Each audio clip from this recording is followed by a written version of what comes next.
Hello, VC. It's been a while. I'm going to make this real quick. First off, some of you might recognize in the background. Shout out to Dereck Higgins. Excellent job, Dereck.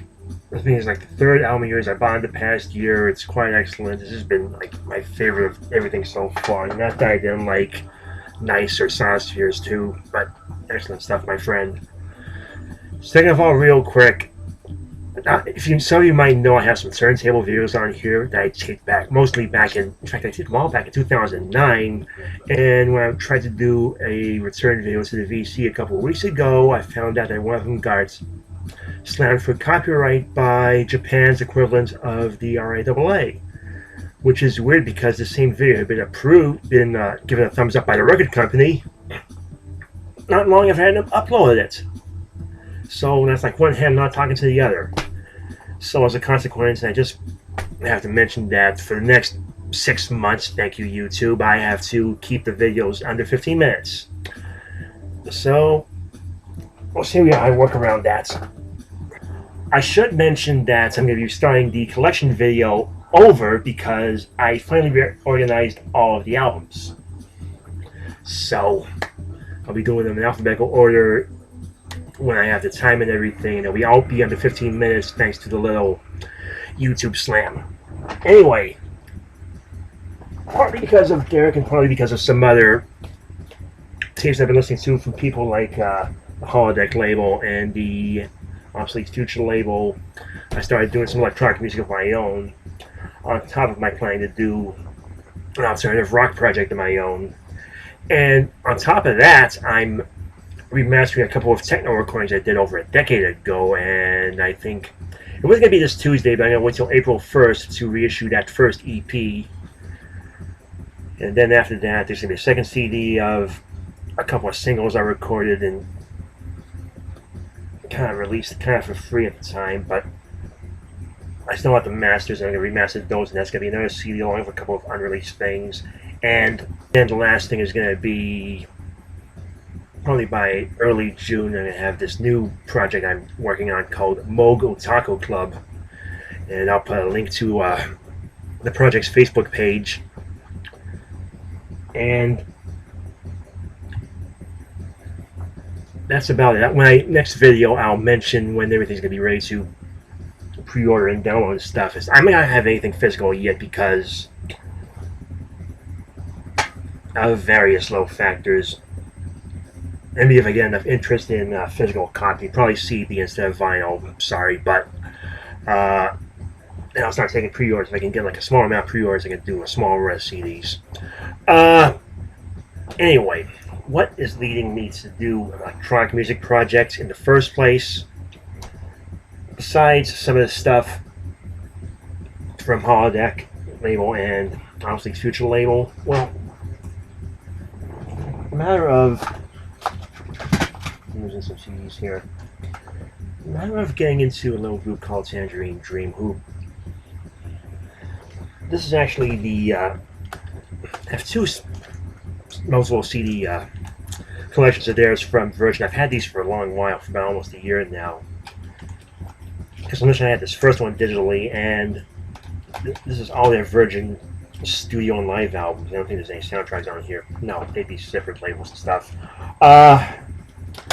But not so long ago, I started looking for some of those albums on vinyl, just to have them on vinyl. So, in no random order, I haven't stopped at a store I've been meaning to visit for a while, and they're getting ready to move to a bigger location, which I look forward to them doing. And I found a few. So I found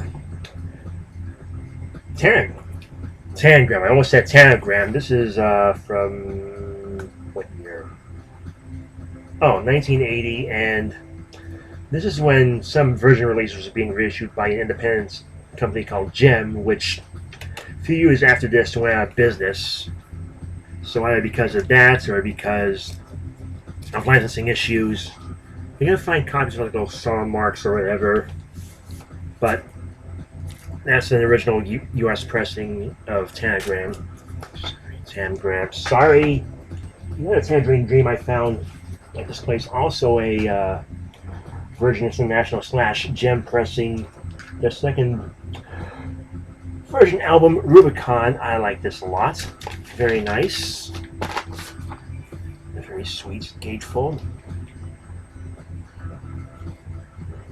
Very cool. And these were not wallet breakers, to be perfectly honest.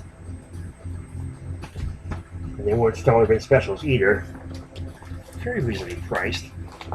I think one was 8 and one was 10. And this is a double live album, and well, thank you. This is a UK copy.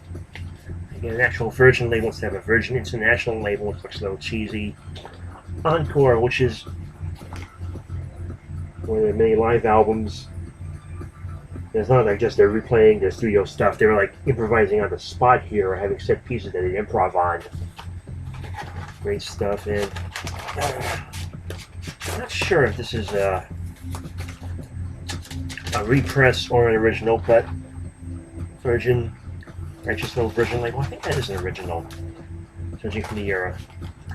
I'd love to find at least one Tangerine Dream early Virgin album with that Roger Dean Virgin label. The Mirrored Virgins, Mirrored Twins, whatever you want to call them. Oh, self-found. One of those things I had on CD for a while when I found a vinyl copy at a wallet-friendly price. I nabbed it, the second Gang of Four album, Solid Gold. Very cool. Although being used to CD, I'm used to not hearing The Hell of Poverty right after he'd send in the army, but I think that was a separate EP, if I remember. If I find that, I'm definitely going to grab that.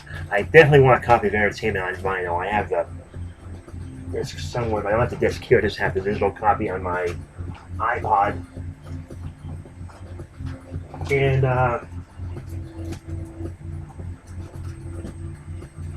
found a couple of childhood friends I used to be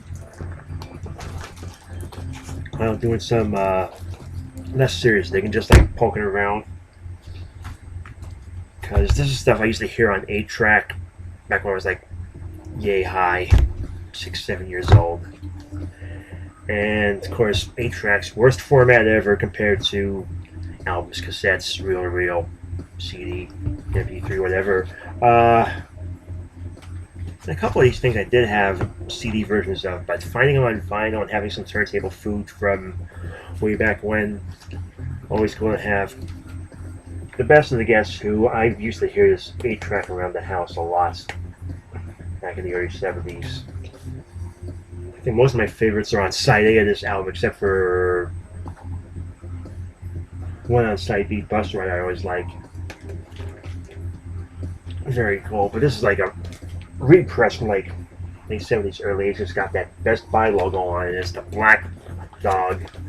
The originals, I think, were on the kind of yellowish gold RCA label. They had the big RCA on the side,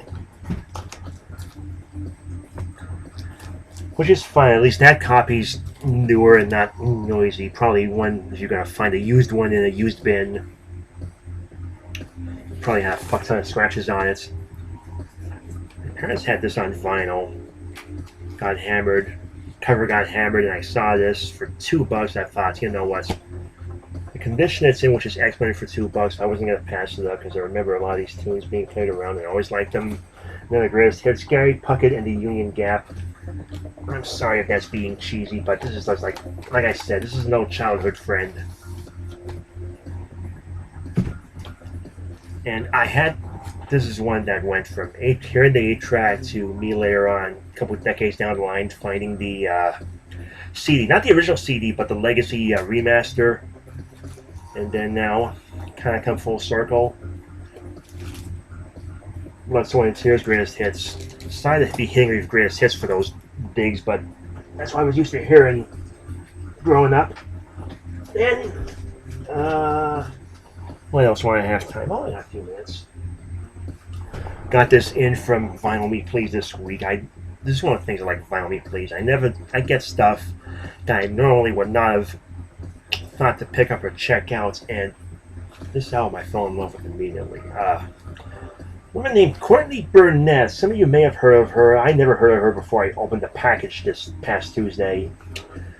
It is a double album. Actually, it's a double EP in a gatefold. The album is called the Double EP, A Sea of Split Peas. And this is like 2 EPs that she had put out in Australia, where she's from.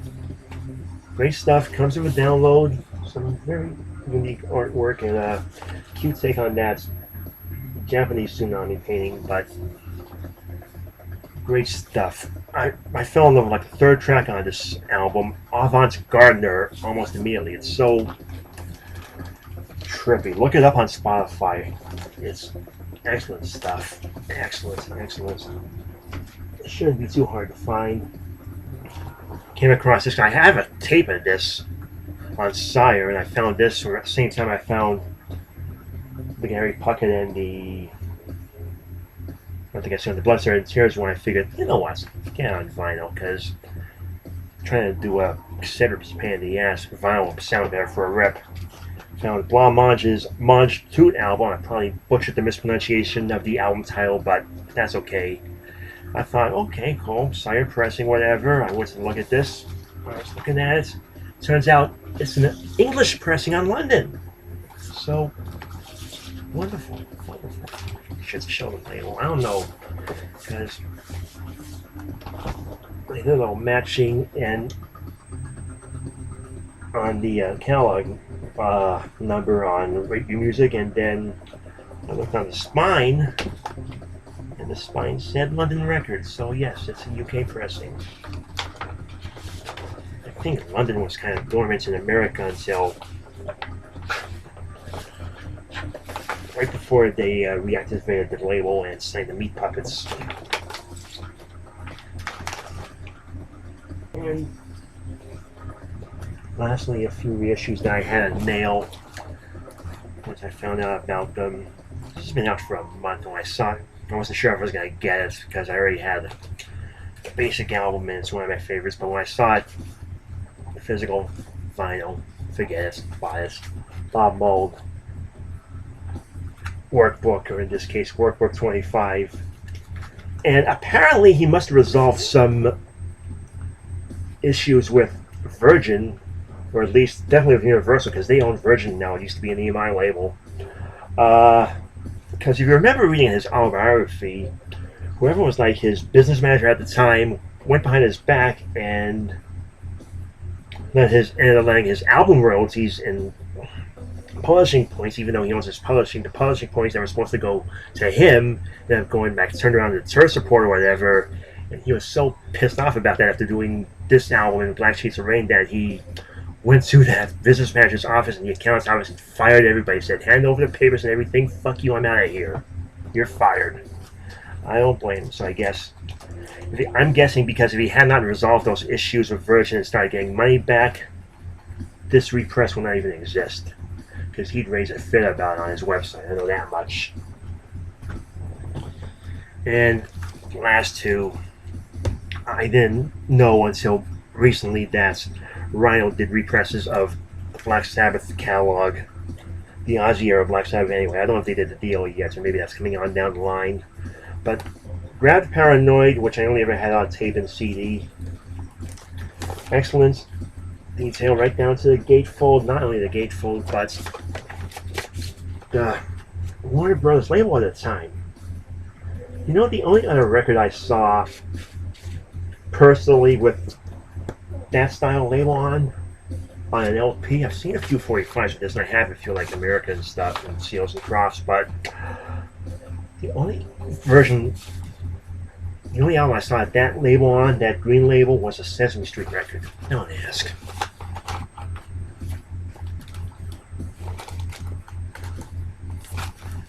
And the other one, Master of Reality, and talk about detail.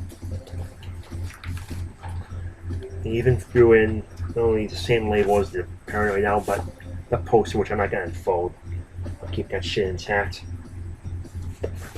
Alright, that is about it for now. I'll do another update some other time. I gotta stop this and do a little cuts where I was like hesitant and stuff, but I shall see you next time. Bye-bye.